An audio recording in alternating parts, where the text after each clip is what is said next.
Missionária Ingrid vai estar ministrando a palavra aos nossos corações essa noite. Salve, irmãos, com a paz do Senhor. Amém. Podeis assentar, irmãos. Eu estou intimada a terminar 8:50, pelo meu digníssimo esposo. Falou, você não vai passar do horário não, hein? Tá bom. Ai, Jesus. Meus irmãos, eu gostaria de compartilhar com os irmãos as últimas vezes que ministrei aqui nas quintas-feiras. Eu fiz o panorama do livro do profeta Miqueias. Depois eu fiz o panorama do livro do profeta Malaquias. E o pessoal gostou de panorama, né? Então, hoje a gente vai fazer o panorama do livro do profeta Ageu. Profeta Ageu, meus irmãos. Abra a sua Bíblia. Acho que dá para ler assim. No livro do profeta Ageu. Como eu falo com os irmãos, panorama é aquela olhada por cima. É só para deixar vocês curiosos e depois vocês irem lá, né, e fazer a leitura do livro. Enquanto vocês estão abrindo, porque a gente vai ler alguns versículos salteados, eu até queria separar um texto específico, mas panorama não tem como, né, irmãos? Eu tento reduzir, eu juro que eu tento, irmãos, eu tento, eu faço o maior esforço. Quando eu vejo, tem 10 folhas, aí eu tenho que escrever tudo de novo para reduzir. Então, me ajuda aí, crente, em nome de Jesus. Ageu capítulo 1, antes da gente ler, eu queria dar só uma introdução para os irmãos, falando, né, desse livro. Ele é o segundo menor livro dos profetas do Antigo Testamento, o livro do profeta Ageu. E ele irmãos, ele é crucialmente importante na história geral da Bíblia hebraica, né? Existe até um livro chamado A Bíblia que Jesus lia, porque a Bíblia que Jesus lia não é a Bíblia que a gente tem hoje, contendo o Novo e o Velho Testamento. A Bíblia que Jesus lia era a lei de Moisés, né, que tinha no seu compêndio, né, o Pentateuco, os 5 primeiros livros de Moisés, tinha alguns salmos, tinha os profetas maiores e profetas menores. Então, dentro desse contexto que seria a Bíblia hebraica, né, o livro de Ageu ele é extremamente importante. Por isso, também, ele entra no cânon. E antes da gente falar propriamente do livro de Ageu, a gente precisa fazer uma introdução falando de alguns profetas que são anteriores ao livro de Ageu, como Isaías, como Jeremias, os profetas chamados pré-exílio.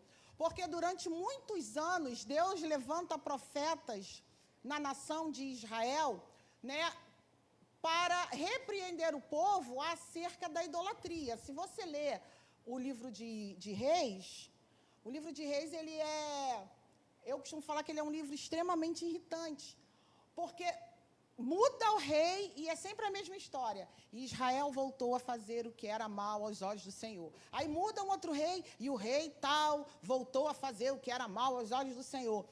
E sempre nessa trajetória do povo de Israel, Deus levanta profetas, né, avisando, olha, se arrependam, deixem a idolatria, Deus vai permitir que uma nação invada vocês, Deus vai permitir que vocês sejam escravos de novo. E para Israel, eles não acreditavam muito nisso, né? Israel, como eles tinham o templo, e eles eram muito apegados à figura do templo, porque eles pensavam, não, enquanto nós estivermos no templo, enquanto o templo estiver aqui, Deus está no meio de nós, e Deus não vai permitir que nenhuma nação invada Israel e tire de nós, né?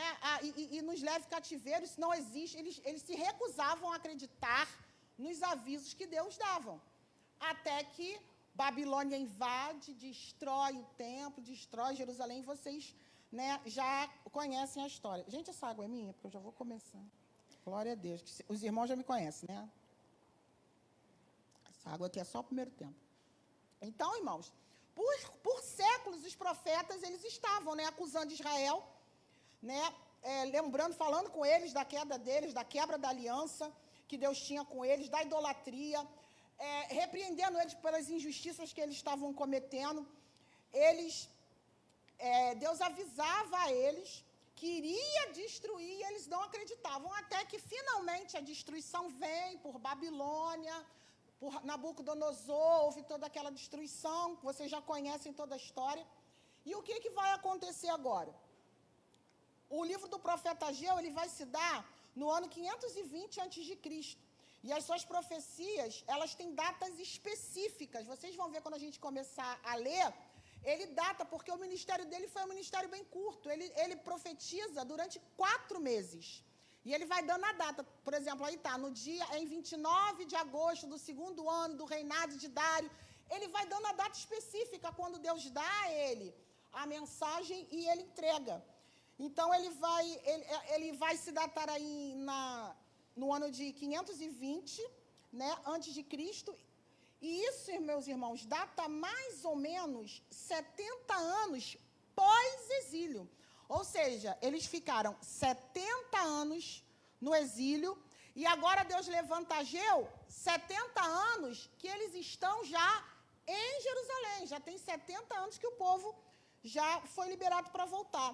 E o pano de fundo disso acontece, mais ou menos, né? A gente está falando 19 anos antes disso tudo acontecer, em 539 a.C., Ciro, rei da Pérsia, ele decreta que todo judeu exilado pode retornar da Babilônia e voltar para Jerusalém, para poder edificar a cidade, a casa e o templo que foi devastado. João, abre para mim, por favor, em Isaías 44, no verso 28.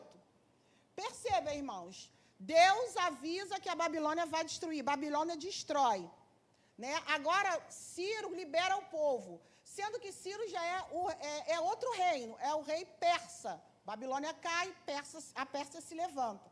E a gente tem uma profecia que fala sobre Ciro. Olha o que diz o profeta Isaías, no capítulo 44, no verso 28. Quando disser a respeito de Ciro, ele é o meu pastor. Ele certamente fará tudo o que eu quiser. Ele dirá, reconstruam Jerusalém, e ordenará, restaurem o templo. Meus irmãos, o detalhe é que Ciro, ele data do ano 740, Isaías, ele teve um ministério profético de 40 anos, e ele profetizou em Jerusalém. Os irmãos conhecem, né, quando ele fala, no ano em que morreu o rei Uzias, eu vi o Senhor. Meus irmãos, isso foi entre o ano 700 e 740 antes de Cristo. E Ciro vai libertar o povo 539. Tem uma diferença aí de 200 anos. Ou seja, Deus já está avisando que Jerusalém será sitiada, que o templo será derrubado, mas Deus também está avisando que Jerusalém será reconstruída. 200 anos antes de tudo acontecer, Deus já dizia quem ele usaria para reconstruir o templo.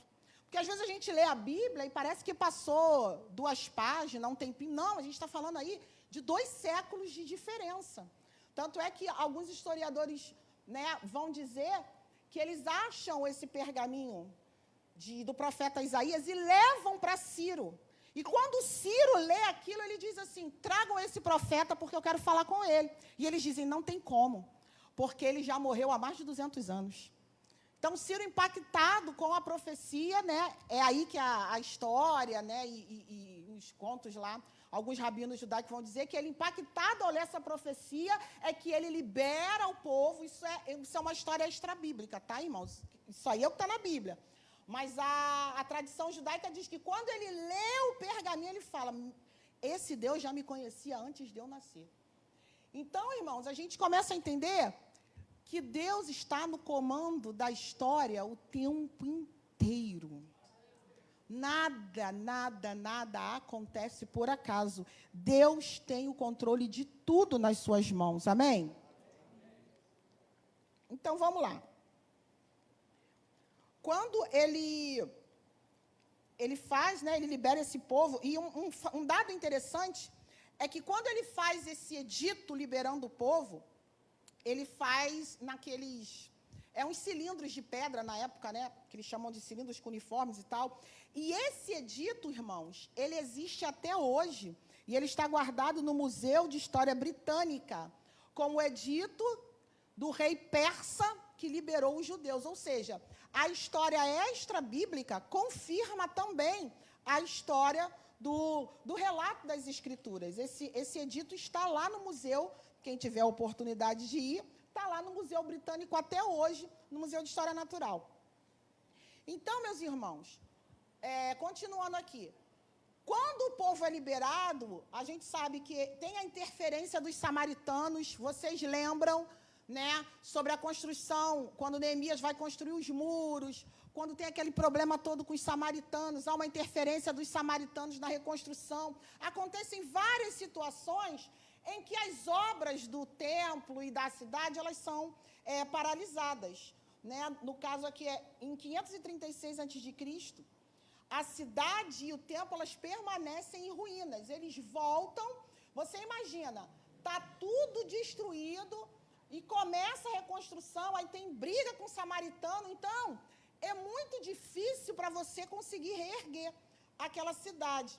Então, por volta de 520 a.C., né, é que se levanta um novo rei na Pérsia, o rei Dário I, não é o rei Dário lá da Cova dos Leões, é outro rei, é um rei persa, né? Ele consegue trazer estabilidade para o Império Persa, né? E também com isso, né, quando ele consegue estabilizar o Império, ele possibilita a retomada das obras lá em Judá e em Jerusalém, né? O rei de lá, quando ele pacifica, porque, irmãos, eram vários problemas, várias guerras. Quando a situação em 520 está pacificada, é que começam, né, novamente as obras para a reedificação do templo. Né? O propósito do livro de Ageu, né, é admoestar o povo a obedecer ao Senhor, reedificando o templo. Ageu também anunciou promessas animadoras para o futuro, porque, irmãos, era uma situação de muita pobreza e de muita miséria, era muito difícil. Hoje, você imagina, quando a gente vê na televisão, a faixa de Gaza lá toda bombardeada, toda destruída, você imagina começar tudo de novo, levantar tudo de novo.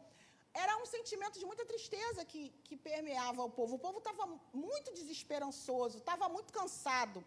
Né? E os destinatários do livro, para quem Ageu escreve, a mensagem de Ageu, ela é direcionada especificamente a Zorobabel, que era o governador de Judá, e a Josué, que era o sumo sacerdote, e a comunidade judaica, que havia retornado do exílio, aquele povo que tinha já saído, já estava ali, já estava crescendo naquele lugar. O livro é destinado a eles. Né? E as características literárias desse livro, diferente de alguns livros do Antigo Testamento, de alguns profetas, que é diverso, prova, que tem uma literatura mais rebuscada, que tem mais poesia, né? O livro de Ageu, ele é bem simples, ele tem uma linguagem simples, ele é considerado um estilo muito simples, com perguntas retóricas, né? E repetidamente perguntas, afirmações, né? E as palavras de Ageu, quando ele profere palavra do Senhor, ele fala isso, palavra do Senhor, palavra do Senhor. Vocês vão verem, dependendo da tradução que o João botar aí, essa afirmação de Ageu, ela se dá nesse livro 30 vezes. E olha que ele é o menor livro, o segundo menor livro do Velho Testamento. Mas várias vezes Ageu vai fazer essa repetição. O tema do livro de Ageu é o restabelecimento da confiança de que eles ainda eram o povo de Deus e que tinham uma aliança com ele. Você imagina, esse povo, eles estavam tendo uma crise de identidade. Será que realmente Deus é conosco? Será que Deus ainda tem aliança conosco? Será que vale a pena continuar servindo ao Senhor? Porque eles viviam, né? Eles saíram lá do exílio e agora estão tentando reconstruir. Não tem templo, não tem ainda o culto formal estabelecido, não tem nada. A moral do povo, a autoestima do povo, a devoção do povo, está tudo destruído. Então, Ageu é levantado por Deus para esse restabelecimento da confiança do povo que eles ainda são o povo de Deus. Porque muitas das vezes, irmão, na nossa vida é assim, Senhor, será que o Senhor está comigo mesmo? Sabe, aquela velha síndrome de Gideão, se o Senhor é comigo, então por que tudo isso? Né? Então, Deus levanta Ageu justamente para restabelecer essa confiança, né? Na aliança de Deus com o seu povo, como povo escolhido, e de Jerusalém como lugar onde o nome do Senhor habitará para sempre, onde ali vai se cumprir a promessa eterna a respeito do trono de Davi. Você imagina, eles sabem da promessa, Deus prometeu que viria o Messias, ou seja, o ungido, da linhagem de Davi, que reinaria para sempre em Jerusalém. E agora você vê Jerusalém sitiada, tudo quebrado, tudo arrasado. Aí você volta, mas aí está tudo destruído. Falta muita esperança nesse povo, né? Então, esse é o tema básico do livro de Ageu. Tá? A gente vai agora para o esboço de Ageu e a gente vai começar a leitura do texto. Estou correndo, irmãos? Ai, Jesus, me ajuda. Se não der, irmãos, eu paro e quando puder a gente continua. Ageu vai se dividir em 4 partes. O livro ele se divide em quatro sessões. A primeira sessão é a sessão de acusação, quando Ageu vai mostrar ao povo e acusar o povo dos pecados dele. Abre, por favor, Ageu, capítulo 1, dos versos 1 ao 15. Eu não vou ler tudo, vou ler só alguns trechos para a gente poder entender, que a minha intenção é deixar você curioso e você ler em casa. Vamos lá. Ageu 1. No 2º ano do reinado de Dário, no 6º mês, no 1º dia do mês, a palavra do Senhor veio por meio do profeta Ageu, a Zorobabel, filho de Salatiel, governador de Judá, e a Josué, filho de Jeozadaque, o sumo sacerdote, dizendo: assim diz o Senhor dos exércitos, este povo afirma, ainda não chegou o tempo de reconstruir a casa do Senhor. Próximo. Por isso a palavra do Senhor veio novamente por meio do profeta Ageu. Acaso é tempo de vocês morarem em casas de fino acabamento, enquanto esta casa continua destruída? Agora, assim diz o Senhor dos exércitos, vejam aonde os seus caminhos os levaram. Vocês têm plantado muito, mas colhido pouco. Vocês comem, mas não se fartam. Bebem, mas não se satisfazem. Vestem-se, mas não se aquecem. Aquele que recebe salário, recebe-o para colocá-lo em uma bolsa furada. Assim diz o Senhor dos exércitos. Vejam aonde os seus caminhos o levaram. Subam ao monte, tragam madeira, construam a minha casa, para que eu me alegre e nela seja glorificado, diz o Senhor. Vocês esperavam muito, mas eis que veio pouco. E o que vocês trouxeram para casa, eu o dissipei com um sopro. E por que eu fiz? Declara o Senhor dos exércitos. Por causa da minha casa, que ainda está destruída, enquanto cada um de vocês se ocupam com a sua própria casa. Deixa eu dar uma pausa aqui, meus irmãos. Ageu aqui começa a fazer acusações ao povo, de que eles estão negligenciando a casa do Senhor para cuidar das suas próprias casas. Eu me lembro uma vez, nossa, isso tem uns 5, 6 anos, há muitos anos atrás, quando o bispo Vinícius pregou sobre o profeta Ageu, numa das ministrações, eu lembro bem que isso foi no domingo, foi uma ministração sobre dízimos e ofertas que o senhor fez. E eu lembro dessa passagem, eu lembro do bispo Vinícius falando, lendo a passagem e explicando para a gente que tudo que eles ganhavam, o Senhor com um sopro. Eu lembro que ele fez assim, ó, eu, o Senhor, soprei. Deus está soprando. Quem não está deixando você ter dinheiro no seu bolso é Deus. Olha aqui o que está acontecendo. Eu falei, meu Deus, eu anotei, guardei aquela palavra e lendo, estudando, eu me lembrei do que ele nos ensinou. E é exatamente o que Ageu está aqui profetizando da parte de Deus e falando. Vocês ganham o dinheiro de vocês, mas vocês não conseguem guardar, não conseguem se alimentar, não conseguem fazer nada, porque eu, o Senhor, não estou deixando. Gente, aqui a gente não tem a figura do devorador. A gente não tem a figura do devorador, porque a gente sabe. Deus, ele é muito comprometido com o que ele fala. Ele não tem compromisso com a gente, ele tem compromisso com ele mesmo. Ele é fiel a ele, ao nome dele e à palavra dele. E ele disse que se nós dizimarmos, ele vai abrir as janelas do céu, ele vai derramar, ele vai prosperar, ele vai repreender o devorador, o migrador, o cortador. Ele é comprometido. Então, quando a gente está vendo as nossas finanças se escapando pelas nossas mãos, o que é a primeira coisa que a gente pensa? O devorador. Ai, meu Deus, não estou dizimando, não estou ofertando. O que está acontecendo? Sendo que nem sempre é o devorador.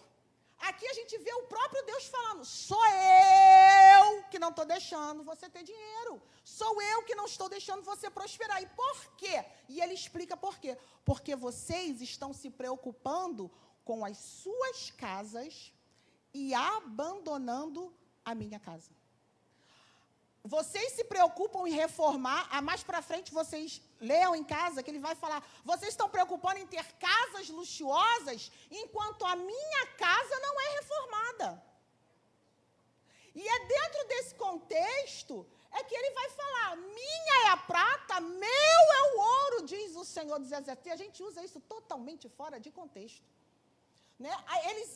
A prioridade deles estava equivocada.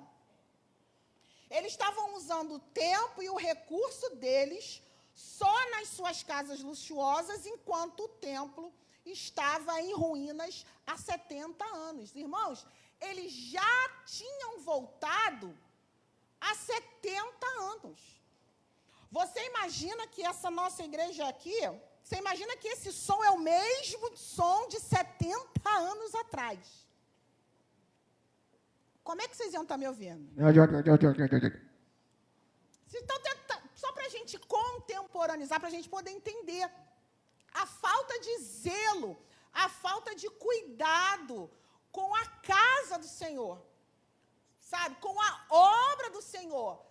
Então, isso era uma das acusações que o Senhor estava fazendo ao seu povo, e estava falando, não adianta, eu vou fechar o céu, não vai chover, eu não vou deixar vocês prosperarem, enquanto vocês não edificarem a minha casa.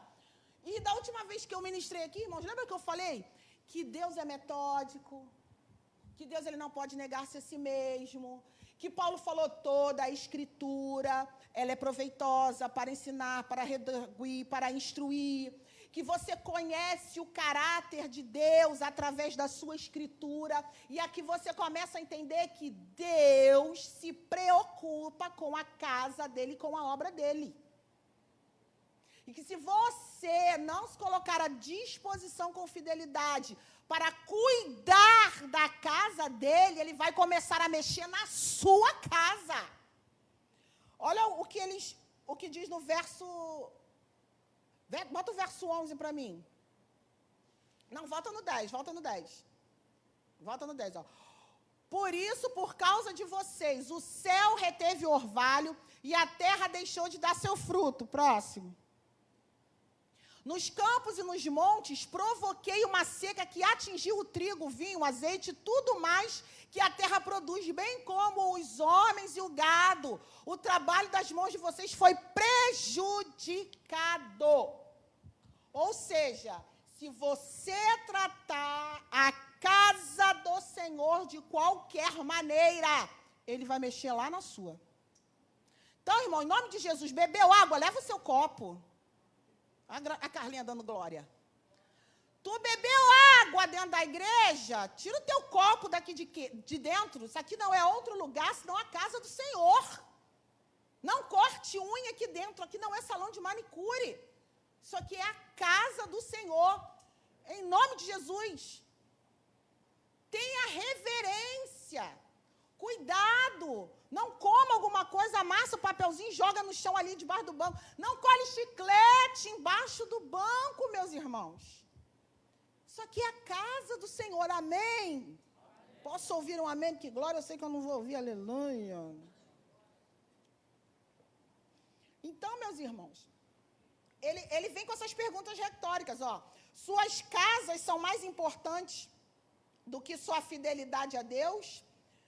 Aí, Ageu vai comparar isso, meus irmãos, a mesma rebelião dos ancestrais deles. Vai dizer, ó, por isso a terra está improdutiva. Coloca para mim, ô João, Deuteronômio 28, 22. Essa parte de Deuteronômio, meus irmãos, é aquela parte em que Moisés, quando vai fazer a aliança com o povo, ele tem a parte das bênçãos: se atentamente olhares e buscares a minha face, se fores fiel e obedecer aos meus mandamentos, bendita será a tua casa, bendita serão os seus filhos, bendita será a sua amassadeira, bendita será o seu trigo, bendito serás ao entrar, bendito serás ao sair, bendito teu boi, bendito tua casa, bendito, bendito, bendito, bendito. Mas aí vem, porém, se não fores fiel e não obedecer, aí vem as maldições, vem todas aquelas maldições se você não obedecer. O verso 22, ó, diz assim: o Senhor os ferirá com doenças devastadoras, febre, inflamação, com calor abrasador e seca, e com pragas e fungos que os infestarão até morrer. Essa era uma das maldições que Deus colocou na frente do povo, dizendo, se vocês não forem fiéis, essas maldições vão cair sobre vocês. E uma delas era a infertilidade da terra, era praga na terra, era não chover, era todas essas maldições. Lembra que Deus fala, né, através de Moisés, eu vos ponho agora a vida e a morte, a bênção e a maldição. Escolhe a vida. Então, o que Ageu está trazendo para eles à memória? Vocês, gente, olha como é que Deus funciona. Olha como é que Deus funciona. Ageu está falando assim, ó, do mesmo jeito que aquele povo foi rebelde, se lançou à idolatria e Deus os castigou, vocês sendo negligentes com a casa de Deus é uma forma de rebeldia. Gente, não sou eu que está dizendo, tá? É o Ageu que está dizendo isso. Falou, vocês estão agindo com rebeldia a partir do momento que vocês estão negligenciando a obra de Deus. Põe para mim aí, João, Esdras 5, Esdras capítulo 5, verso 1 e o 2. Aí, em Esdras também, ele vai fazer uma citação de Ageu. Ora, o profeta Ageu e o profeta Zacarias, descendentes de Ido, profetizaram aos judeus de Judá e de Jerusalém em nome do Deus de Israel que estava sobre eles. Então, meus irmãos, aqui a primeira sessão é acusação, acusando o povo. Vocês estão sendo negligentes, vocês estão tendo prioridades equivocadas, usando tempo e recurso de vocês com vocês e abandonando a obra do Senhor. E a segunda sessão em que o livro de Ageu tem, aborda as expectativas destruídas do povo. Coloca para mim, por favor, o capítulo 2. Ageu anima, né, o povo, eles começam a reconstrução, só que as expectativas deles estão muito, muito para baixo. Vamos ler o capítulo Ageu, capítulo 2, verso 1. Joãozinho. O templo agora que eles reconstroem, ele é bem inexpressível comparado com o templo de Salomão. Olha aí, ó, no 21º dia do 7º mês, veio a palavra do Senhor por meio do profeta Ageu.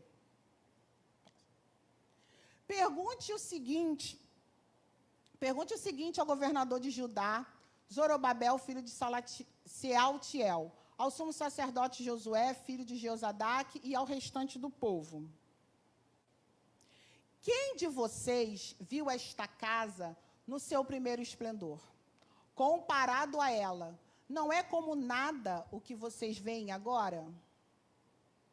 Coragem, Zorobabel, declara o Senhor. Coragem, sumo sacerdote, Josué, filho de Jeozadak. Coragem, ó povo da terra, declara o Senhor. Ao trabalho, pois eu estou com vocês, declara o Senhor dos Exércitos. Esta é a aliança que fiz com vocês quando saíram do Egito. E o meu espírito está entre vocês, não tenham medo. Assim diz o Senhor dos Exércitos, dentro de pouco tempo farei tremer o céu e a terra, o mar e a terra seca.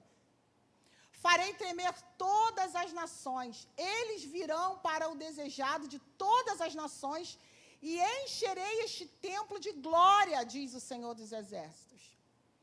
Tanto a prata quanto o ouro me pertence, declara o Senhor dos Exércitos. Próximo. A glória deste novo templo será maior do que a do antigo, diz o Senhor dos Exércitos. E neste lugar estabelecerei a paz, declara o Senhor dos Exércitos. Meus irmãos, como eu falei, Ageu agora, por intermédio da palavra do Senhor, anima o povo para que eles tenham coragem, para que eles tenham força, para que eles edifiquem sim o templo. Né, que é Deus que provê o recurso, mas eles têm que ter coragem, eles precisam se animar. E aí é que ele diz, a glória deste segundo templo vai ser maior do que o primeiro, porque esse segundo templo que foi reformado, né, o primeiro versículo ainda diz, que é esse templo perto do templo de Salomão? É como nada. Os historiadores vão dizer que as pessoas mais antigas choravam no dia da inauguração do templo, que ouviam a história de seus pais, que, né, tinham todo aquele relato. Agora, os que nasceram lá no cativeiro babilônico, que já eram idosos, os que nasceram em Jerusalém devastada, quando eles viam o templo, eles celebravam, eles se alegravam. Só que os mais antigos choravam, porque eles diziam, isso não é nada perto do templo de Jerusalém. Então, como é que Deus vai animar o povo? Olha, se alegrem, porque a glória desta última casa será maior do que a primeira. Irmãos, quem entra no segundo templo, aí mais para frente, ele vai dizer que é o desejado das nações, é Jesus. Ele está já anunciando o Cristo vivo que vai ser aquela glória maior. E eu lendo, irmãos, é aquilo que eu falo para os irmãos, a palavra de Deus é aplicável até os dias de hoje. E quantas das vezes a gente que tem um pouquinho mais de idade e os mais antigos que a gente, quando vê algumas situações na igreja que a gente se entristece demais. Se entristece, irmãos. Às vezes eu vejo coisas, e não é arrogância minha não, irmãos, entenda, por gentileza. É a idade. A idade faz isso com a gente. Às vezes a gente está num culto, um culto bom, um culto gostoso, um culto de celebração, e você vê jovens se alegrando na presença do Senhor. Eu quero dizer, não tem nada de errado nisso, tá? Se alegre, pule, dance, celebre. A Bíblia diz, alegrai-vos. E muitas das vezes o culto é gostoso, é uma bênção, é alegre, é edificante. E o jovem fala às vezes assim, uau, céu baixinho, Deus desceu com força, não sei o que, tá. E eles estão vibrando. E a gente, os mais antigos, a gente está assim, reflexivo, às vezes pensativo. Meu Deus, eles estão sentindo um vaporzinho da glória de Deus. E eles estão assim, sabe, com essa alegria. Aí a gente começa a ficar saudosista. Porque no meu tempo, irmão, a glória de Deus não fazia a gente pular. A glória de Deus fazia a gente descer, cair. A gente não aguentava ficar em pé. A glória de Deus não fazia a gente gargalhar. A glória de Deus fazia a gente chorar, se lamentar, se arrepender. A glória de Deus não fazia a gente vibrar. A sensação era de morte, era ai de mim que vou perecendo. A gente já chegava na igreja confessando os nossos pecados, porque senão Deus levantava um e falava, te conserta. E eu comecei refletindo nessa passagem, falando, aí que eu sou esquisita, eu sempre quero ser advogada do diabo, irmão, tem esse problema, é o direito que mora em mim. Eu sempre, mas eu entendo os idosos. Eu já comecei, igual outro dia eu conversando com a Fernanda, eu fazendo a defesa do irmão do filho pródigo que chegou em casa. Mas Fernanda, ela tia, mas Fernanda, e eu já de advogada, né, que eu tenho essa mania de defender quem não tem defesa, né? E eu lendo essa passagem, falei, mas também, né? Poxa, os idosos, os que sabem. E eu tentando fazer essa defesa para fazer a minha defesa. Tipo assim, eu tenho razão, porque na minha época, porque no meu tempo, porque... E, meus irmãos, a palavra do Senhor para nós, idosos, mais velhos, experientes, para de ser saudosista, para de chorar do teu tempo e começa a se alegrar e preparar esses que estão aqui. Era isso que a Geu está falando. Para! Vocês precisam preparar esse templo, porque é neste templo que o Messias virá. E hoje a palavra é: prepara os jovens, porque é essa geração que Jesus vai arrebatar. Eu vou morrer, irmão, mas quem ficar aqui tem que estar preparado para o arrebatamento. Tem que estar preparado. Tem que estar preparado para a volta de Jesus. Jesus deu só na minha cara: para de saudosismo, que tu não é melhor do que ninguém. Porque a gente fica, irmãos, igual aqueles velhos: porque a glória desta última casa. Você imagina a gente ficar o tempo inteiro: que saudade daquela parede de... Era madeira, né, bispo? Que saudade daquela parede de madeira. Ai, que saudade de quando o louvor era aqui embaixo e ninguém me olhava. Ai, que saudade de quando apagava a luz. Ai, que saudade. Meus irmãos, em nome de Jesus, vamos parar de saudosismo e vamos preparar a geração do arrebatamento, porque a gente vai passar. Mas Jesus vai voltar. Essa promessa é viva. Amém, meus irmãos? Vamos lá, segunda abordagem. Era essa expectativa que eles estavam. A glória do templo de Salomão era muito maior. Então, Ageu, ele começa a lembrar dessas promessas futuras. Olha, o templo tem que ser reerguido. Abre para mim, João, Isaías, capítulo 60, verso do 1 ao 5.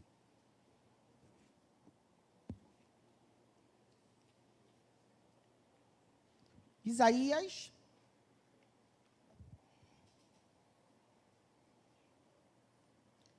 60. A epígrafe do texto de Isaías, ela é bem interessante porque ela vai falar da Nova Jerusalém. Deixa eu abrir rapidinho aqui o minha.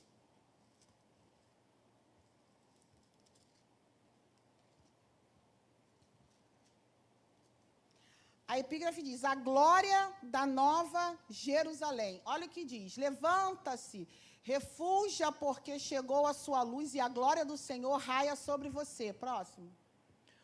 Olhe, a escuridão cobre a terra e densas trevas envolve os povos, mas sobre você raia o Senhor e a glória dele se vê sobre você.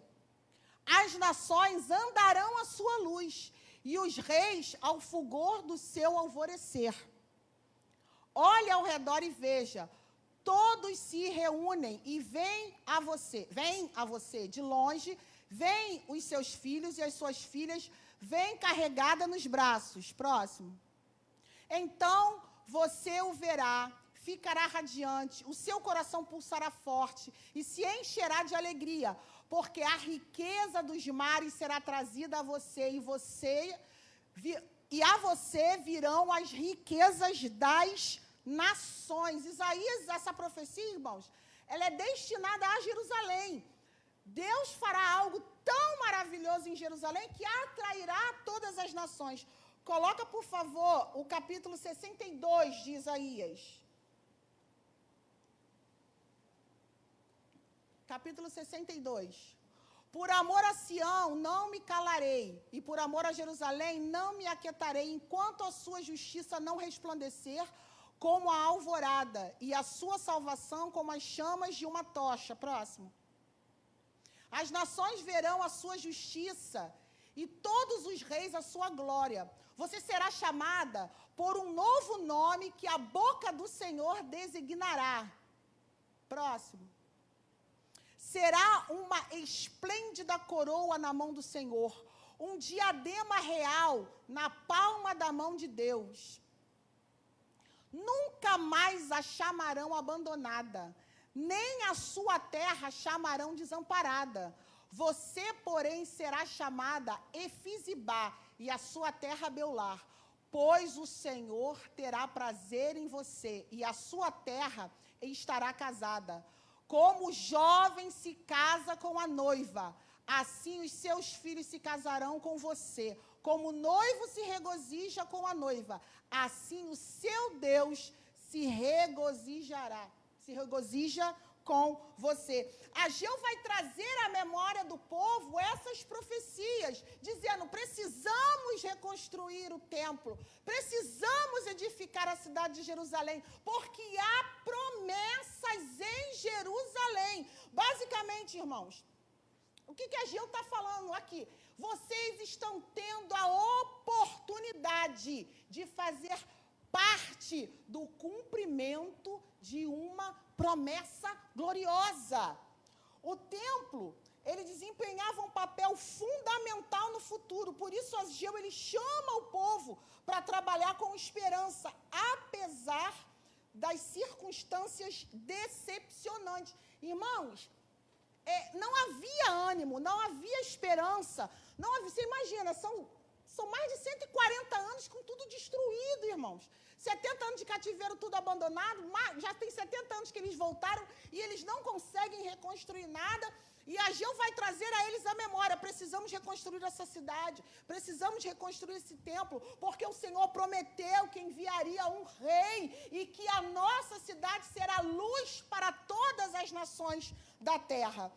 E o terceiro chamado, irmãos, a terceira sessão em que Ageu ele vai dar, né, é a terceira sessão em que se divide o livro, é o chamado à fidelidade da liderança. Coloca o capítulo 2 de Ageu, a partir do verso 10.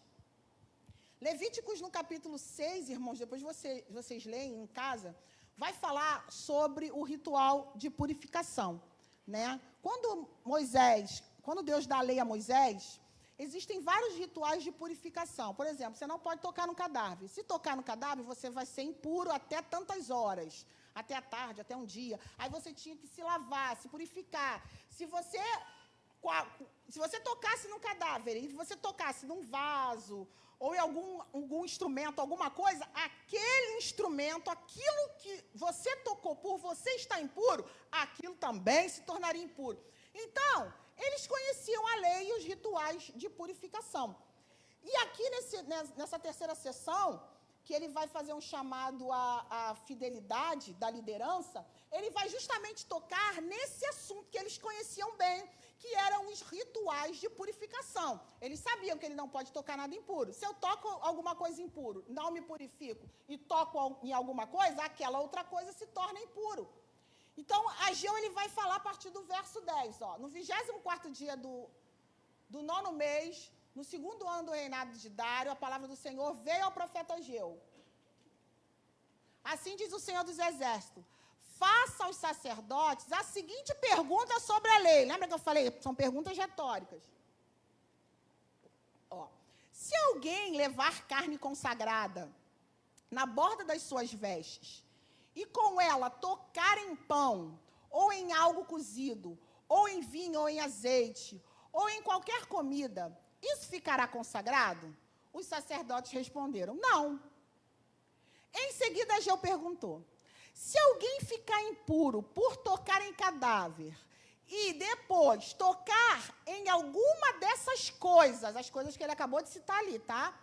Ela ficará impura? Aí eles respondem: sim. Responderam os sacerdotes: ficará impuro. Próximo.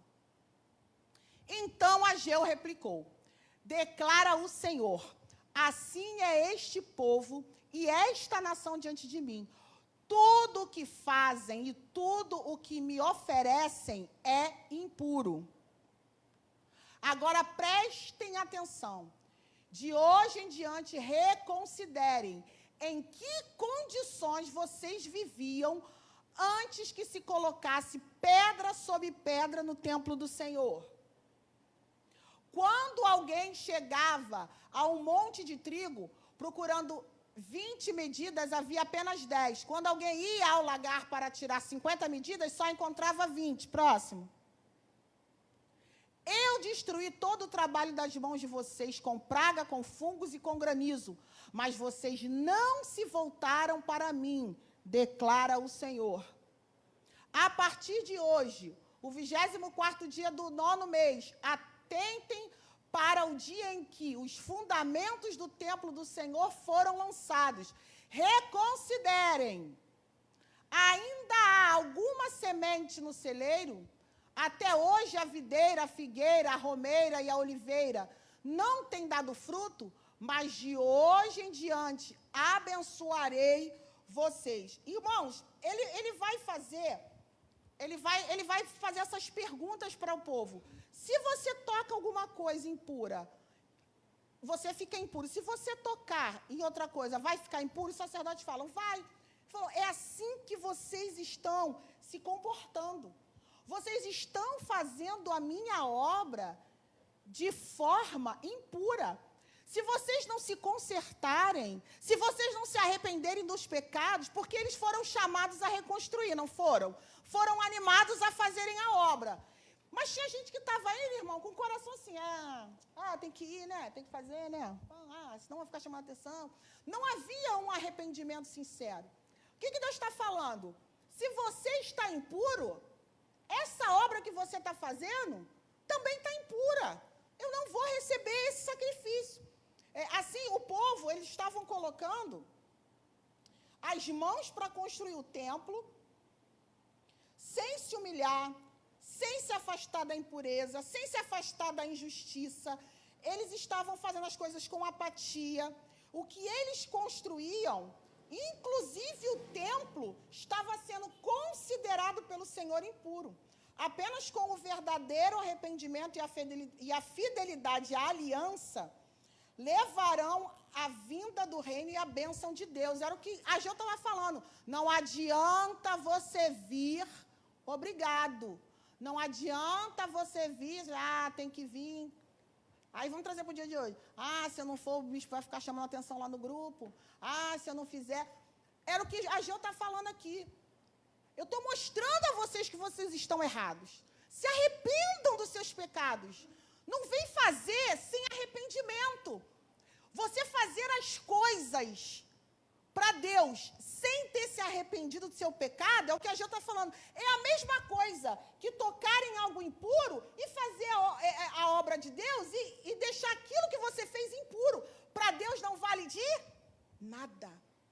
Lembra que Deus fala, um coração quebrantado e contrito não desprezará o Senhor. Irmãos, Deus ele é sistemático, ele é metódico, ele gosta das coisas muito certinhas. Eu, estudante, eu lembrava muito do bispo, quando ele falava quando ele está aqui de joelho, tem gente sentada, gente conversando, que ele fala, se eu me irrito, se eu me aborreço, imagino Deus. E, irmãos, é verdade. Porque as coisas de Deus têm que ser organizadas. Deus não gosta de nada de qualquer maneira. Mas também Ele não quer que você faça cumprindo o protocolo. É difícil, irmãos. O meu filho estava falando esses dias com a gente uma coisa interessante. Ele falou assim, quando eu aprendi a hierarquia militar, né, e eu me formei, eu entendi, mãe, por que Deus quer intimidade e relacionamento. Aí eu falei, como assim? Porque Deus está hierarquicamente superior a gente e a gente deve, sim, tratá-lo com toda a reverência. Toda. E ele estava me explicando, mãe, quando a gente está no quartel e realmente chegou uma autoridade, né, bispo? Levanta, bate continência e fica na posição. Fala nada. Você não tem a liberdade de chegar e cumprimentar. Oi, sargento, tudo bem? Como é que vai? Pode fazer isso, bicho? Um soldado? Nunca. Você não pode fazer isso. Você tem que se comportar. Mas ele fala que alguns sargentos, que é mais legal, que é mais bacana, que quer ter esse relacionamento com o soldado, que quer ter essa intimidade com o soldado, dá a eles essa liberdade. Como? Ele estava falando, mãe, a gente sabe quem pode e quem não pode. Então, quando vem uma autoridade, a gente, aí quando é aquele que a gente gosta, a gente, permissão, senhor? Aí eles, permissão. Aí eu vou, oi, sargento, tudo bem? E tal. Aí ele cumprimenta. Falou, mãe, aquela autoridade que passa por ali, e está todo mundo assim, formadinho, aquela coisa impecável, e ninguém se mexe, e ninguém dá um sorrisinho de canto de boca, e ninguém faz nada, fica todo estatalado, pode contar. Ele é o mais odiado do batalhão. Porque a gente não tem nenhuma intimidade, nenhuma liberdade. A gente está ali, ó, cumprindo o protocolo. E ele ainda faz questão de toda aquela autoridade. Quando aí eu pensei, é por isso que Deus quer relacionamento e intimidade. Porque ele é uma autoridade. Ele tem que ser honrado. Ele tem que ser adorado. Você tem que ter toda a reverência na presença do Senhor. Mas ele não quer que você faça isso porque você tem que fazer, porque ele é uma autoridade. Ele quer que você faça isso por respeito, por amor, por autoridade, mas que você tenha intimidade de chegar, ô pai, abraça, se joga nos pés, solta o cabelo, lava os pés com a lágrima, enxuga com o cabelo, derrama vaso de alabastro. Mas ele é autoridade, ele é, e você tem que reverenciar. Mas tudo, irmãos, com amor.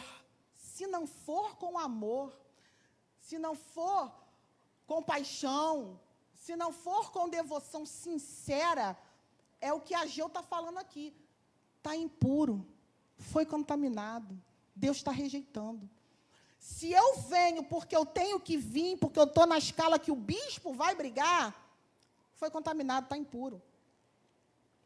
Eu tenho que vir porque eu amo servir, porque eu quero, porque eu sou grata a Deus, o que a irmã Marli falou aqui, eu sou grata a Deus pelo que Ele fez pela minha vida, de onde Ele me tirou, como Ele me salvou, o que Ele tem feito. Eu tenho que vir por esses motivos, eu tenho que fazer por esse motivo. E é isso que Ageu está falando com o povo. É isso que Ageu, ele tá lembrando ao povo. Se vocês não fizerem as coisas por amor, se vocês não fizerem por devoção, se vocês fizerem de uma forma impura, a sua obra será contaminada. E é importante que façam templo. É importante para o futuro de Israel. É como se Ageu estivesse falando assim com eles. Olha, lembra no passado, Ageu traz à memória, a gente leu, que olha o que Deus fez, olha de onde Deus tirou o nosso povo, olha como é que ele esmagou Faraó com mão forte, olha como é que e ele vai continuar fazendo, e precisamos reedificar o templo, porque o Messias virá, o ungido de Deus virá. Amém, meus irmãos? E ele bota na frente a vida, a morte, a bênção e a maldição. Ele traz à memória lá as maldições de Deuteronômio. Para encerrar, meu irmão, vocês me aguentam mais 2 minutos? A conclusão do livro, e a quarta sessão, que é a conclusão, Ageu vai falar da esperança futura do reino de Deus. Bota Ageu 2, 20 e 23, verso 20 e 23, capítulo 2, verso 20 e 23. É um livro bem pequenininho, irmão, só tem 2 capítulos, tem como ler na tua casa, belezinha, e você vai entender. Nessa conclusão, ele vai falar da esperança futura do reino de Deus, né, como que Deus fará da Nova Jerusalém o centro do seu glorioso reino internacional, e a partir dali, ele vai confrontará e derrotará o mal entre as nações. Deus cumprirá aqui sua promessa a Davi e estabelecerá o reino vindo de sua linhagem, restaurando o trono de Davi. Olha o que vai dizer. A palavra do Senhor veio a Ageu pela 2ª vez no 24º dia do 9º mês. Próximo. Diga a Zorobabel, governador de Judá, que eu farei tremer o céu e a terra. Próximo. Derrubarei tronos, destruirei o poder dos reinos estrangeiros. Virarei os carros e os seus condutores, os cavalos e os seus cavaleiros cairão, cada um pela espada do seu companheiro. Naquele dia, declara o Senhor dos Exércitos, eu o tomarei. Meu servo Zorobabel, filho de Sealtiel, declara o Senhor, e farei de você um anel de selar, porque eu tenho escolhido, declara o Senhor dos Exércitos. Aí ele vai fazer essa promessa, né, a Zorobabel, e a mensagem de Ageu é de esperança e temor e reverência com a obra do Senhor. Volta no capítulo... Não, nesse capítulo 2, no verso 6, por favor. Porque, irmãos, depois, olha o que diz o verso 6. Ageu 2, 6. Ageu. Ageu, varão, tu foi para Zacarias. Zacarias o bispo já deu, glória a Deus. Ageu. Ageu 2,6, ó, atenção. Aí, Ageu, isso. Assim diz o Senhor dos Exércitos, dentro de pouco tempo, farei tremer o céu, a terra, o mar e a terra seca. Agora, abre Hebreus 12, 26. Irmãos, é panorama, é correndinho. Agora, Hebreus, carta aos Hebreus, Novo Testamento aí, Hebreus 12, 26. Ele vai citar agora Ageu, olha o que ele vai falar. Do 26 ao 29, ó. A voz dele, naquela ocasião, abalou a terra, mas agora promete, uma vez mais abalarei, não apenas a terra, mas também o céu. As palavras, uma vez mais, indica a remoção das coisas mutáveis, isto é, das coisas criadas, de forma que permaneça o que é inabalável. Portanto, já que estamos recebendo um reino inabalável, sejamos agradecidos e assim adoremos a Deus de modo aceitável, com reverência e temor, pois o nosso Deus é fogo consumidor. Perceba que o autor agora da carta aos Hebreus vai citar a Deus dizendo, olha, ele já abalou céu e terra, ele removeu o que é mutável, já colocou o imutável, nos deu seu reino através do seu Filho, e agora vamos servir a esse Deus com toda a reverência, com todo o temor e com todo o tremor, porque o nosso Deus é um fogo consumidor. Que possamos, irmãos, aprender com o livro de Ageu, sobre reverência, sobre a importância da obra do Senhor, sobre dar importância àquilo que é eterno,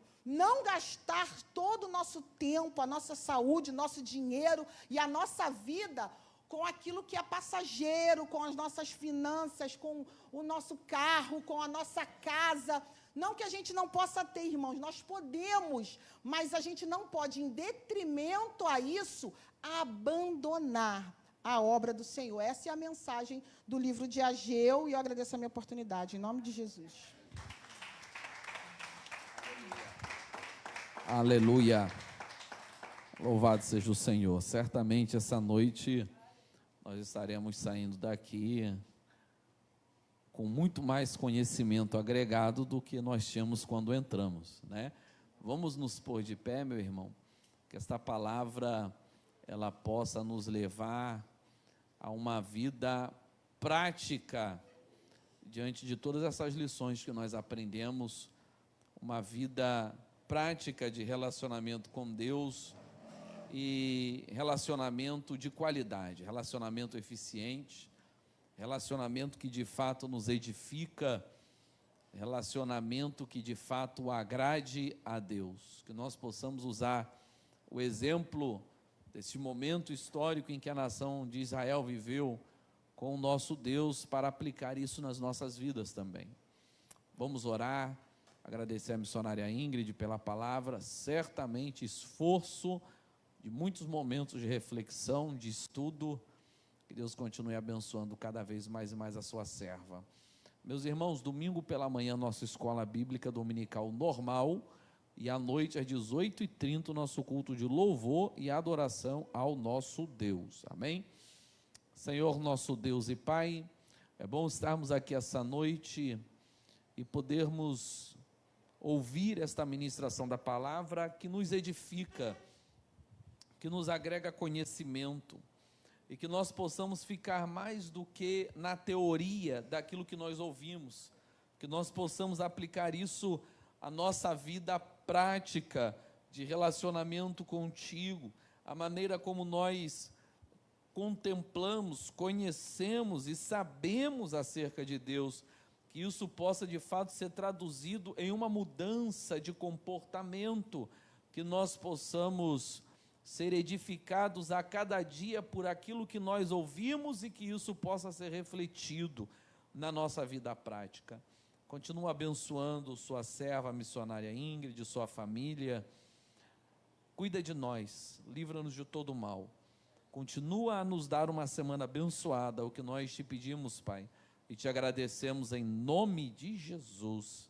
Que a graça do nosso Senhor Jesus Cristo, o amor de Deus Pai e as consolações do Espírito Santo repousem sobre todos nós.